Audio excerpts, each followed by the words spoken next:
As aviators, we know that avionics can, well, break the bank, but they don't have to, and we're going to find out why in the hangar.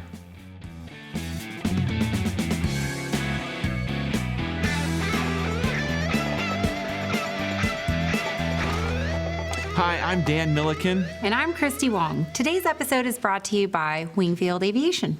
Okay, we are talking about avionics and how they don't have to break the bank as they often do. And joining us today is WingBug. We've got Brian Tittle, and I appreciate you coming out, Brian. Thank you so much. Thank you so much. Thank you. Glad to be here. Yes, what we needed were a lot more Brians with a Y, so I appreciate that, Brian. I don't think there's ever been so many in one room. So in our studio today, we have quite a few Brians with a Y. There's a moratorium on the I's Brians. Well, Yes. Not people allowed. say Brian, and I just start answering. So it's a lot easier. It's true. So Brian, WingBug. Yes. Clearly we have a six-pack here, and tell us what this is. Well, WingBug is a portable pedostatic air data AHRS. And the way this came about is kind of give a little history behind it. The gentleman who actually created this, Alex Orlinsky, who some people know him from Aero Adventure with the Aventura aircraft and so forth. He was at the Smithsonian in D.C. one day, and he said, you know what, I want to be able to see real air data on my iPhone, because so many things you have, so all these apps out here that have that is all simulated, as we call it. It's all synthetic. You're using electronics. You don't have real air data to show what your real airspeed is.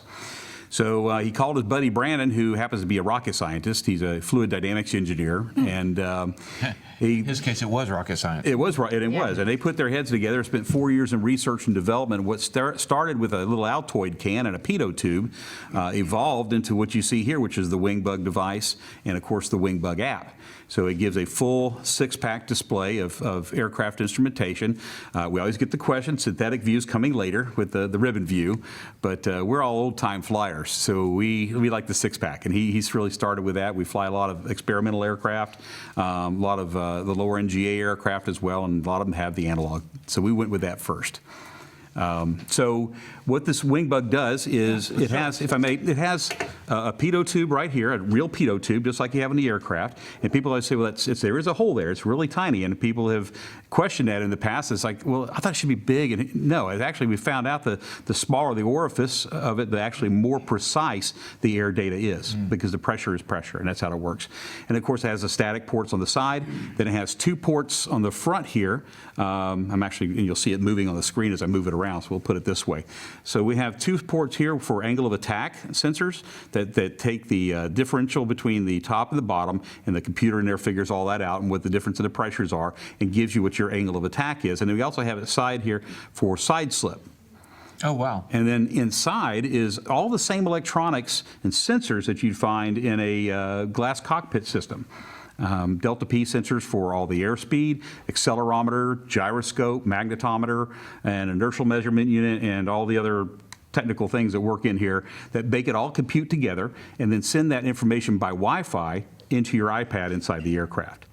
So this is mounted outside. You can mount it on a strut, you can mount it on an inspection plate, tie-down ring, and so forth. We use FlightFlix, if you're familiar with their camera mounts. They did a custom mount for us for the WingBug. We met them at Oshkosh a couple of years ago and partnered with them. So we now have a really robust mounting system for the WingBug. Yeah, so I can see there, we have on the screen right now the FlightFlix mount for the strut. How is it powered? It has a lithium-ion battery on the inside, so all you got to do is just plug it in through a USB cable and charge it up. So you recharge your WingBug? Yes, you do. Yep, you take it off the airplane so nobody will steal it, and when you're done flying for the day, you plug it in and recharge it. You don't have to charge it a lot. I mean, it has at least a 12-hour battery life. We will fly sometimes 4 or 5 days with these, doing either just our fun flying or testing or whatever, and don't have to plug it in and charge it real often, so that works out real nice. Do you mind? All Go right. right ahead. Oh, it's so light. It is. It's 11.8 ounces. Wow.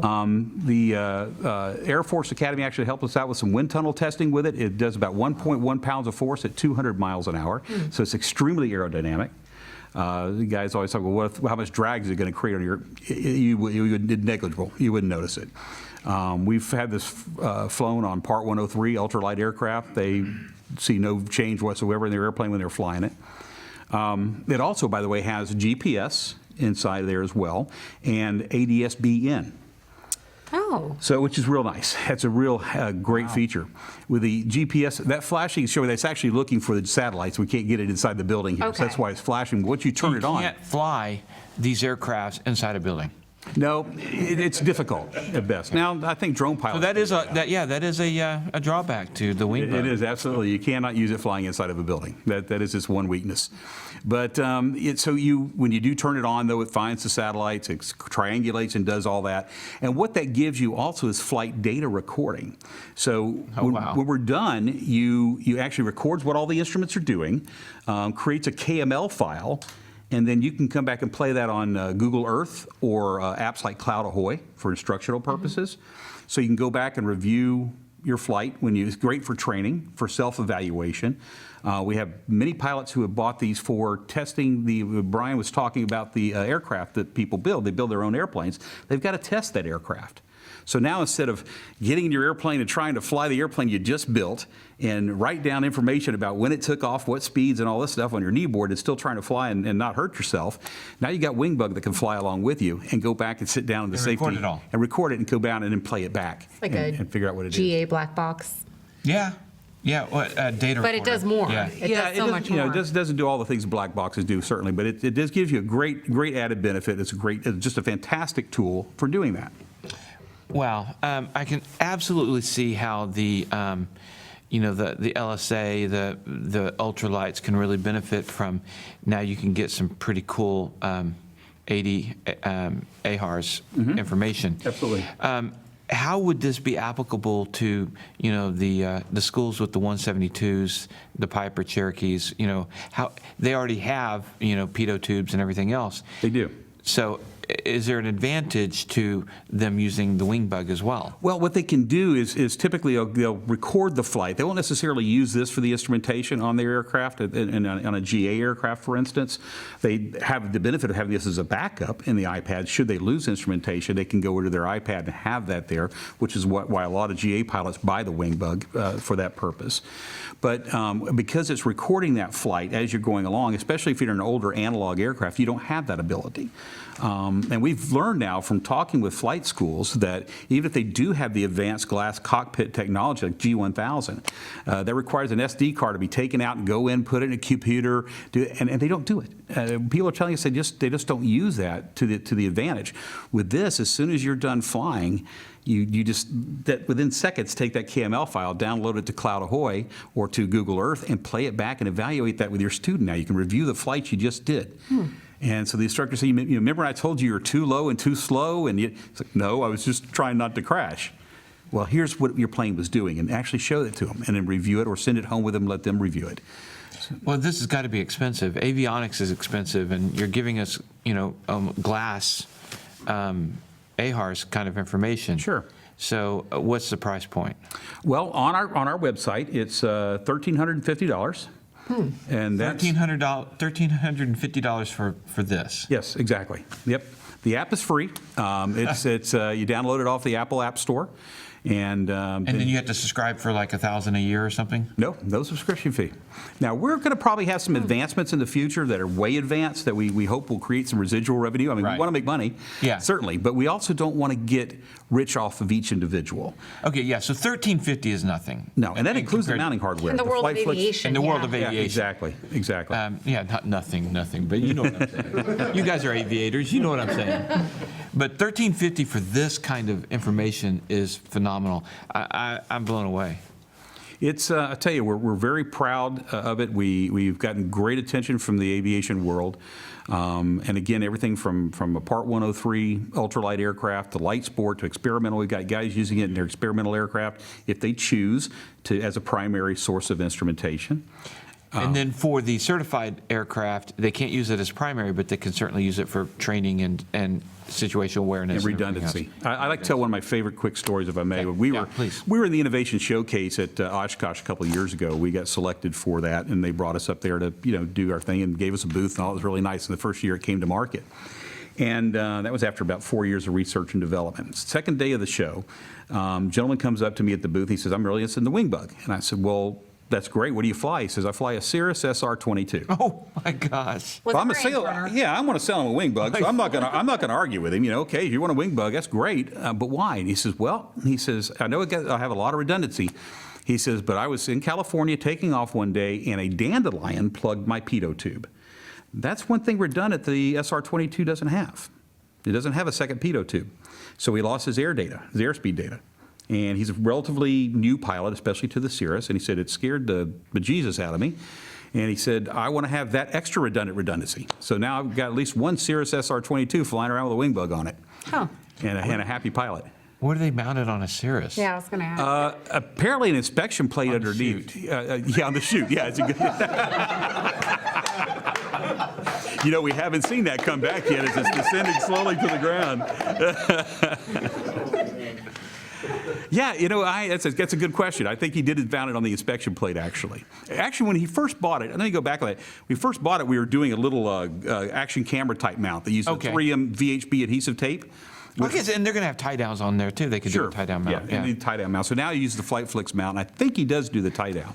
Yeah, and there's Flight Flicks has a really good tie down mount. Oh, their stuff's really great. Yeah. Ryan's awesome over there. Yeah, we've actually tried to get Ryan on the show a couple times, but and he'll make it down at some point. Yeah. He's got it. Schedules haven't lined up yet. Yep.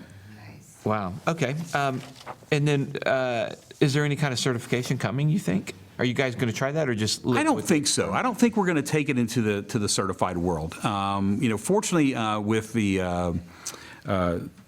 no need for an STC because it's not permanently attached to the aircraft. It doesn't permanently alter the aircraft. And for the life of me, can't think of the terminology right now. But it's a certification the FAA gives for safety-enhancing equipment. NORSI, the NORSI approval. Couldn't think of it. Oh, there. okay. So the NORSI approval, we're in the process of that now, of getting that approval back from the FAA. We've already kind of conversations, and they love it, and they think, in fact, I can tell you there's a couple FAA guys that have them on their airplanes. So it kind of makes us proud of that as well. Pretty cool. It is. What does the future look like for you guys? Future's real bright. Our parent company, we actually have become a group of companies, Aero Adventure group of companies. It started as a hobby airplane company in a way, and Alex bought that company and to build the Aventura seaplanes.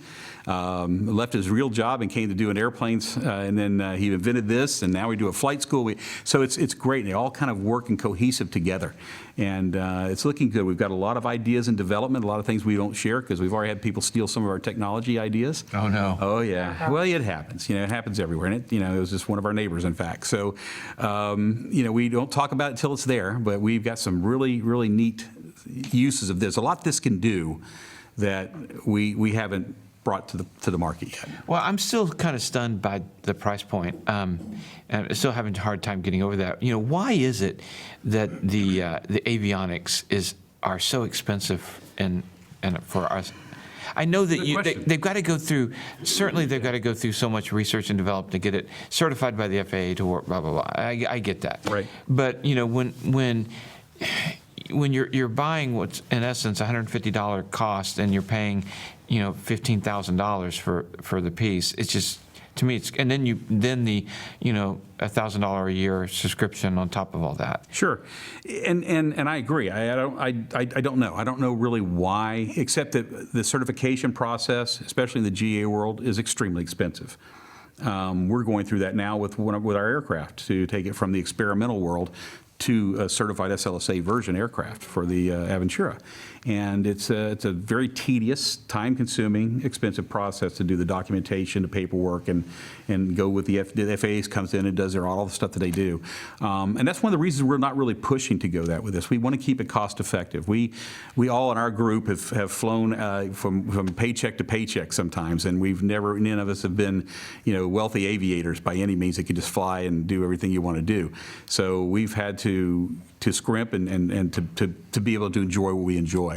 So we want to keep it safe, we want to keep it cost effective, and that's why the WingBug's at the price point it is. We've had people tell us you should charge more. It gives it more credibility if it costs more. Well, it's okay. We're all right with that. Its reputation will give it credibility. Here's a question for you. Is there a delay with the device when using it since it's, talking to your iPad and whatnot? Not noticeable. I mean, if you sit and stare at it, but you'll notice if you look at your instruments in the airplane too, there's a delay somewhat. When you make a turn, it's a little bit behind you. Well, same thing here. So yeah, as you're showing there, when you move it, you're pretty much right on. Okay. Yeah, I mean, there's a little bit of latency, but that's no more than I would find in anything. Well, and odds are you're not going to be moving your airplane like that that too much anyway. You've never flown with Dan. I was thinking that as I said it. Yeah, that's true. But slow, steady. Typically, you're gonna, you have slow, steady movements. So Right. it's going to be, it follows right with you there, which Okay. is really excellent. If somebody wants to buy this, what do they do? They can go to our website, www.wingbug.com, and just follow the tabs there and go to our shop, our store, I should say, and you can buy it right there. Chief Aircraft is carrying them with us for us as a retailer also, and I'll give a shout out to Chief. You can probably get it a little bit cheaper from Chief. You just don't get the mounting hardware. Right. But we're okay with that. We want our retailers. We got some other retailers we're working with now to bring it to their operation as well. So we're hoping maybe after Sun and Fun we'll have more of them be out there with them. We can find the time for us all to sit down and get that done. Well, Brian, thank you so much for coming and sharing this cool little product. I appreciate it. Thank you. I think you got a game changer here. Yeah, thank you so much. Thanks. Appreciate it. And we thank you guys for watching. And as always, if you like what you see, please do hit the subscribe button, like and share. And we'll see you next time in the hangar.